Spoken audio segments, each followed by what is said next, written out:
আপনারা হয়তো টাকা সম্পর্কে এভাবে জানেন যে প্রতিদিন বিলিয়ন বিলিয়ন টাকা তৈরি হচ্ছে, কিন্তু কিভাবে তৈরি হচ্ছে, প্রথম টাকার প্রচলন কিভাবে শুরু হলো। এবং আমি যদি বলি যে টাকা পুরোটাই একটি ইলুশন, এর কোনো ফিজিক্যাল এক্সিস্টেন্স নাই, তাহলে হয়তো আপনারা সবাই অবাক হবেন এবং এটাই আজকে ব্যাখ্যা করব। টাকার এই যাত্রা শুরু করতে হলে আমাদেরকে অনেক আগে ৩,০০০ বছর আগে চলে যেতে হবে। ৩,০০০ বছর আগে কৃষকরা যখন তাদের কৃষিকাজের জন্য যে টুলগুলো ছিল, এই টুলগুলো কোনো কামারের কাছে নিতে যাইতো, তখন টাকার কোনো প্রচলন ছিল না। তাই তারা গম, ধান, ভুট্টা অথবা গবাদি পশু এই ধরনের কোনো একটি মূল্যবান বস্তু দিয়ে সেই টুলটাকে ফার্মাররা ক্রয় করতো এবং ক্রয় করার পরে সে একটি প্রমিস করে আসতো সে এই টাকাটি দিয়ে দিবে অন্য কোনো বস্তুর মাধ্যমে।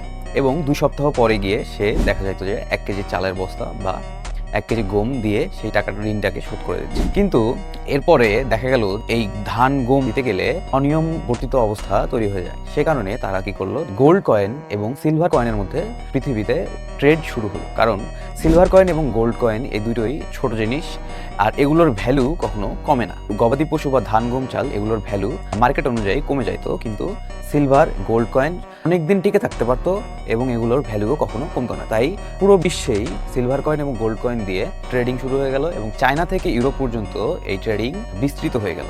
এরপরে আসে ১৭০০ শতাব্দীতে লন্ডন শহরে গোল্ড স্মিথরা অন্যের স্বর্ণমুদ্রা নিজেদের কাছে রাখার মাধ্যমে তারা এক নতুন বিজনেস শুরু করলো। গোল্ড স্মিথরা যে কারো স্বর্ণ গোল্ড স্মিথদের কাছে মানুষ রাখতে চাইতো এবং এর বদলে গোল্ড স্মিথরা অল্প কিছু টাকা মুনাফা নিত। এই যে টাকাটা নিত, এই টাকাটা নেওয়ার পরিবর্তে তারা একটি প্রমিস নোট দিয়ে দিত।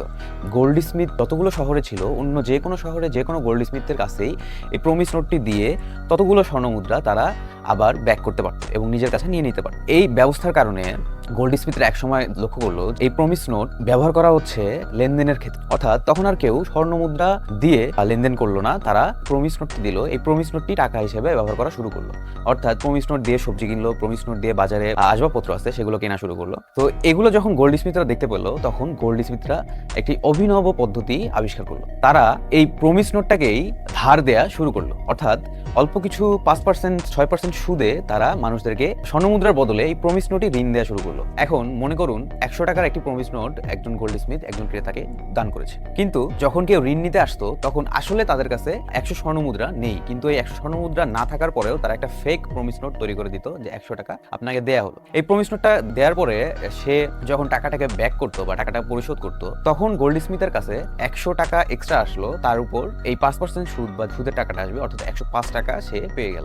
এইভাবে পুরো সিস্টেমটাকে তারা রান করা শুরু করলো। এই সিস্টেম তখনও ছিল, এখনো আছে, শুধুমাত্র গোল্ড স্মিথরা ব্যাংক এ পরিণত হয়েছে এবং তখনকার যে প্রমিস নোটটা ছিল এই প্রমিস নোটটাকেই বর্তমানে ডিজিটাল মানি হিসেবে আপনারা দেখতেছেন। এই ডিজিটাল মানি এবং এই সিস্টেমটা ততক্ষণ পর্যন্ত রান করতো যতক্ষণ না সবাই মিলে নিজেদের গোল্ড কয়েন তুলতে আসতেছে। গোল্ড স্মিথরা এটা ভালো করেই লক্ষ্য করছে যে সবাই কখনোই তাদের স্বর্ণমুদ্রা তুলতে আসতো না। যারা স্বর্ণমুদ্রা তাদের কাছে গচ্ছিত থাকতো, খুব কম মানুষই তুলতে আসতো। তো যখন দেখা গেল যে খুব কম মানুষ তুলতে আসছে, তখন এই সিস্টেমটাকে রান করা খুব ইজি হয়ে গেল তাদের জন্য। বর্তমানেও যদি আপনি ঋণ নিতে যান, তাহলে ব্যাংকের কাছে সেই টাকাটা কখনোই থাকে না, আপনাকে শুধুমাত্র একটি ডিজিটাল মানি তারা ট্রান্সফার করে দেয় আপনার ব্যাংক অ্যাকাউন্টে। এই টাকা যখন বাজারে যাচ্ছে তখন আপনি এটাকে ব্যবহার করছেন, ব্যবহার করার মাধ্যমে টাকার পরিমাণ বেড়ে যাচ্ছে, কিন্তু গুডস বা যেগুলো টুল আছে যেগুলো কিনবেন আপনি, গাড়ি বাড়ি, এগুলোর পরিমাণ কখনোই বাড়ছে না। সো এখানেই আসে ইনফ্লেশন বা মুদ্রাস্ফীতি।